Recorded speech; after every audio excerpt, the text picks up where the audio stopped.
Between Europe and Asia, economic dialogue, humanitarian missions, multi-vector operating and the search for compromises in the world arena. How else does Kazakhstan participate in the development of the modern world? For more details, watch the program Kazakhstan International Vectors. Today you will find out what is the interest of Chinese archaeologists in Kazakhstan, what does the UNESCO World Heritage List mean, and which symbol of Kazakhstan still keeps many secrets.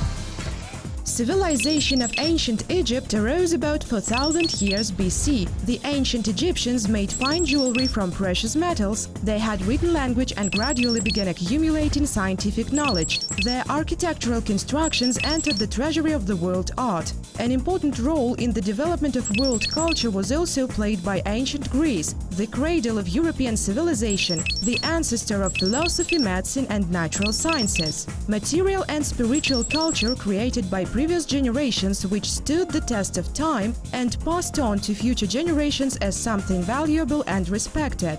This is called the cultural heritage. Ensuring its safety today is an integral part of the state security of any country and every person.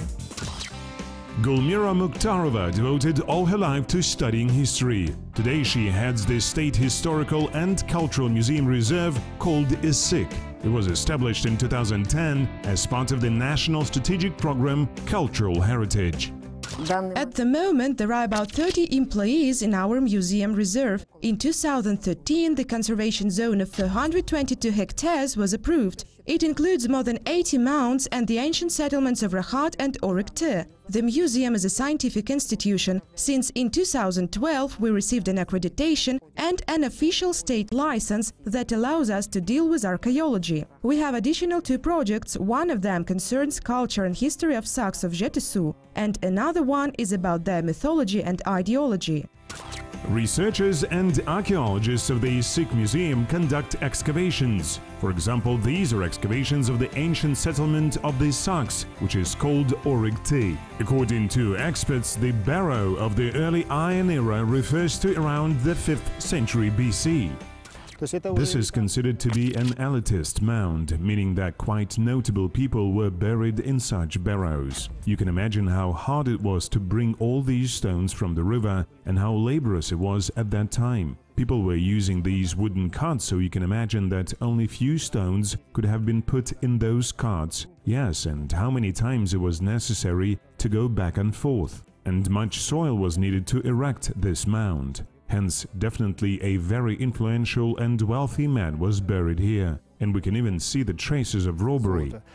Such objects create interest not only among the local historians. Acquaintances with the ancient culture of the Sacs and the research work of the Museum Reserve are of great interest for archaeologists from neighboring countries. First of all, this is Russia, China and South Korea. We have also partners from far abroad like Denmark and some other European countries. In this regard, today, for example, we have visitors from China, since in 2013 we have signed a research contract with them. We want to start the research work on the study of the ancient settlement of Rahat. At the moment, a research work is being carried out and it will last for the next 5 years. Only then we will consider the issues of excavations. The ISIC Museum Reserve cooperates with the UN International Organization for the Preservation of Cultural Heritage, UNESCO, and Gulmira herself is the main expert of the Silk Road International Cultural Forum, which was established by this organization. We naturally work in this direction because, according to the requirements of UNESCO, first of all, it is necessary that the monument will be left in integrity and also its authenticity will be preserved. Taking this into account, we are not going to dig the burial mound, only the landscape is interesting for us. And also, during construction works, in case of the mounds are on the way of builders and they cannot be fully preserved, we do preliminary research work, excavations, by which we are saving them as a source for science. An example of such work is the preservation of the cultural heritage of the ancient settlement of Talkiz, which is included in the UNESCO Heritage List. This object, situated in Almaty region, previously had been causing a lot of controversy as it prevented local authorities from building the road. Now, thanks to the work of scientists and due to the attention of the international organization, the construction had been stopped and the site itself will be soon transferred to the ISIC Museum. Revival and development of cultural heritage in Kazakhstan is one of the main achievements during the period of independence of the country. More than 20 years ago, the Republic adopted the law on culture, which regulates social relations in the sphere of creation, revival, preservation, development, use and promotion of the Kazakh national culture, as well as the culture of other peoples of the country.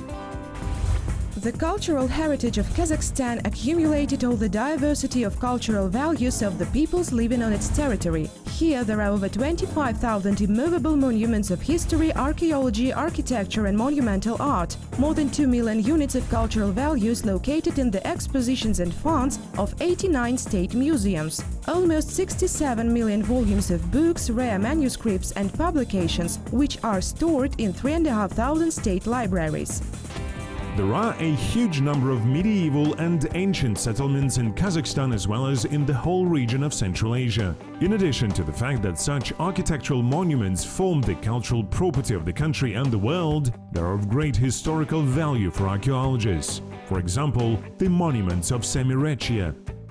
Their uniqueness lies in the fact that they existed starting as a rule from the Bronze Age. This is the middle of the 2nd millennium BC, and some of them even still exist. That is, at some of these places, today there is shepherds camping. Well, at least some of them existed till the beginning of the 20th century. That is, it is the most unique layer of nomadic culture, which is full of things to explore, and small local excavations give a huge amount of material. And there are such objects, there are many of them actually, but they're all different and give us information about a very high level of development of the nomadic culture.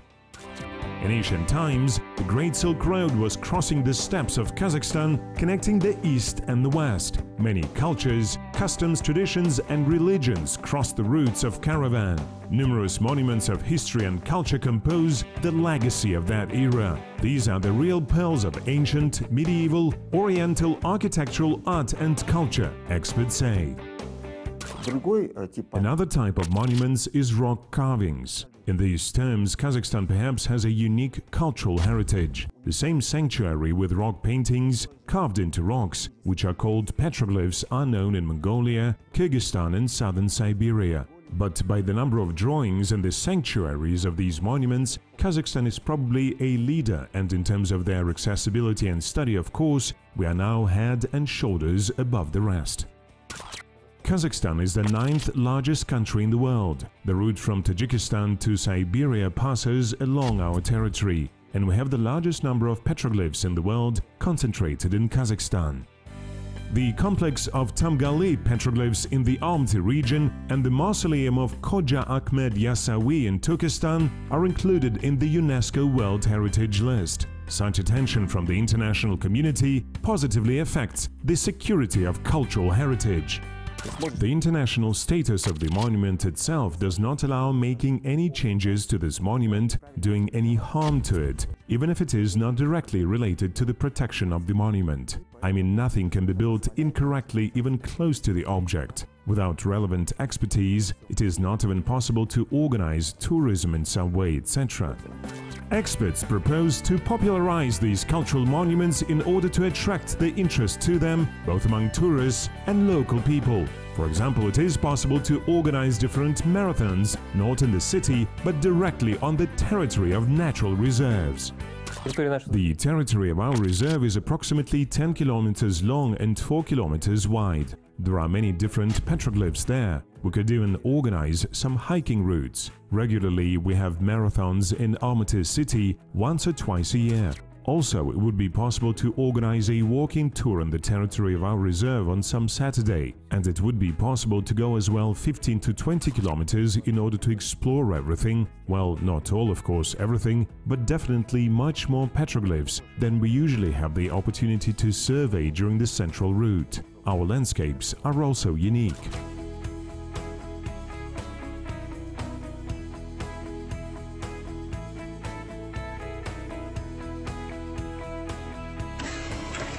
It is very difficult to preserve monuments of cultural heritage, experts say. Some of them, for example, the sanctuary of Koksu in Kazakhstan, stretch for several kilometers. Others are located far from populated areas, so it is impossible to put a round-the-clock security there. In these cases, one of the main ways to protect such heritage is civil consciousness. For a person to respect the cultural heritage, to treat the monument correctly, he or she must know about it. Unfortunately, this requires a high level of culture and knowledge of history, which we yet do not have at this moment. This is an elementary example with the same rock paintings on the natural rocks. Very often there are inscriptions telling us who were there, what were they doing, and so on. Such inscriptions sometimes appear right on top of the images of ancient deities, some sacred animals. Well, I'm absolutely sure that if a person knew how ancient the drawings are, what their value is, at least 95% of these inscriptions simply would not have appeared. Upon the initiative of the President of Kazakhstan, the state program Cultural Heritage was developed in the country. It has been implemented in several areas: the restoration of historical, cultural and architectural monuments, the conduct of archaeological research, the creation of scientific works and feature films and documentaries. Kazakhstan was the first CIS country to start implementing such a large-scale project. During the implementation of Cultural Heritage Program in Kazakhstan, restoration works on 78 historical and cultural monuments has been completed. 26 applied scientific researches and 40 archaeological studies have been carried out. The lists of monuments of history and culture of the Republican and local significance have been approved. And this is only a part of the work being done in Kazakhstan. Under the Ministry of Culture and Sports, the research project organization Kaz Restavratsiya works in the country. Its specialists are engaged in restoring cultural heritage not only on the territory of the Republic, but also beyond its borders. We have participated together with the Syrian restorers in the restoration of the monuments of Beybas and Damascus. According to our project, the Al-Farabi complex was also built there. These are the two objects on which we worked together with the Syrian side. UNESCO International Organization is engaged in preserving the cultural heritage on the whole planet. It is called upon to contribute to the strengthening of peace and security through the expansion of cooperation between the states and peoples in the fields of education, science and culture. I think that we are living in a period of time when we see that culture has increasingly coming under attack. There have always been, of course, risks on cultural heritage because of natural disasters, also because of conflicts. In its normative work, UNESCO is guided by the conventions. There are 6 such documents, and they regulate the activities of the organization, starting from protecting the natural and cultural heritage, including in the context of armed conflicts, ending with the prevention of illicit trafficking. So this is the normative framework that has been established at the international level, and what we do is to promote the ratification of these legal instruments by states parties. Once they are ratified by government officials, then the states parties need to localize these conventions in the sense that they need to introduce the necessary provisions in their legal framework, national legal framework, to make sure that they are in conformity with the international requirements.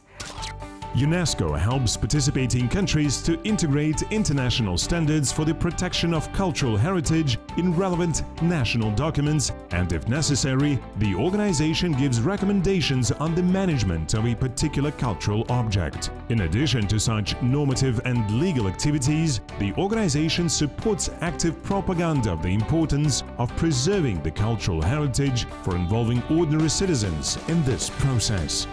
So it means that, for instance, sometimes we have to determine how high buildings can be constructed in the area surrounding the objectives.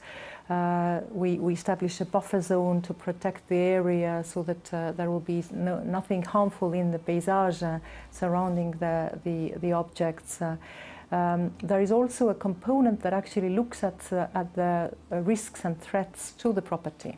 Very often it's, whether the site is on a place that is earthquake prone, whether there is a risk of landslides, and then of course we need to take measures to make sure that this cultural heritage, in the case of these landslides or earthquake, will be well protected. There is a UNESCO World Heritage List. It includes places and facilities selected by the organization in accordance with the Convention on the Protection of the World Cultural and Natural Heritage in different countries of the world. The document is designed to protect and preserve the outstanding cultural and natural values that comprise the heritage of all humankind. Today, there are over 1,000 properties that have been inscribed on UNESCO's World Heritage List. This is the list that is known of sites that are considered of outstanding universal value. This means that these cultural and natural heritage properties have certain criteria that make them unique in the world.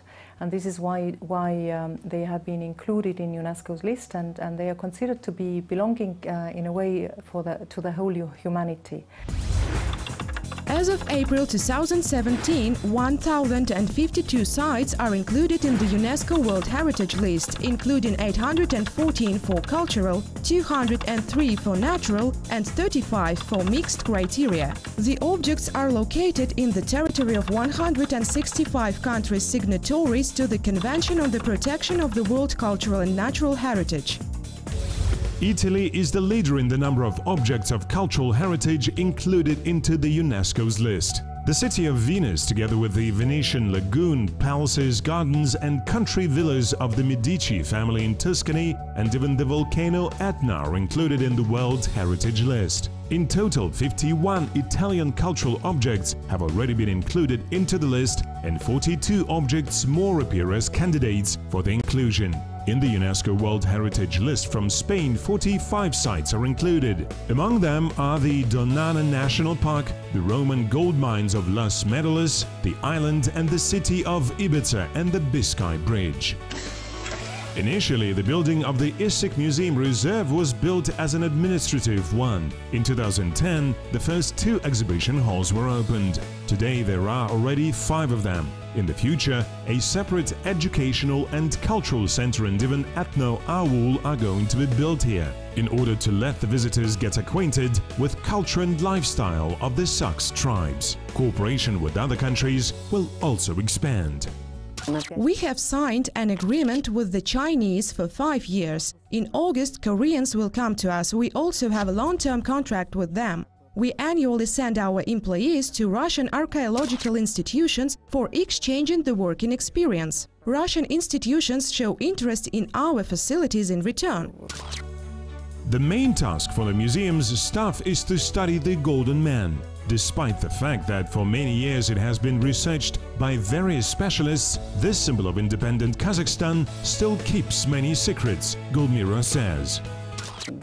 For example, we searched for the Golden Man's bones for a long time. We have lost those couple of times and then found them again. We have studied them with our foreign partners, but unfortunately we did not get a positive result. But nevertheless, we do not lose hope. We want to get to know the bones of the Golden Man. After that, we want to reburial them and put them in the museum so that people could come and this place would become a place of pilgrimage.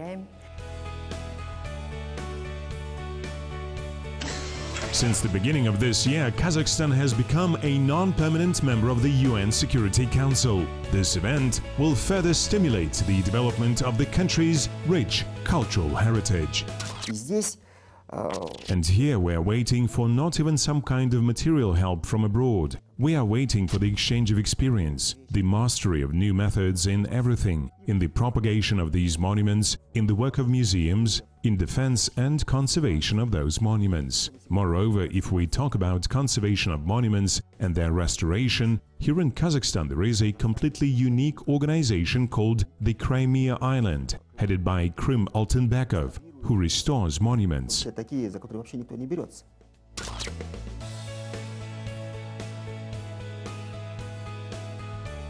It's important to know where we come from and what kind of influences our cultures have had in the past. because knowing our past, we also build our future, so it's part of our identity.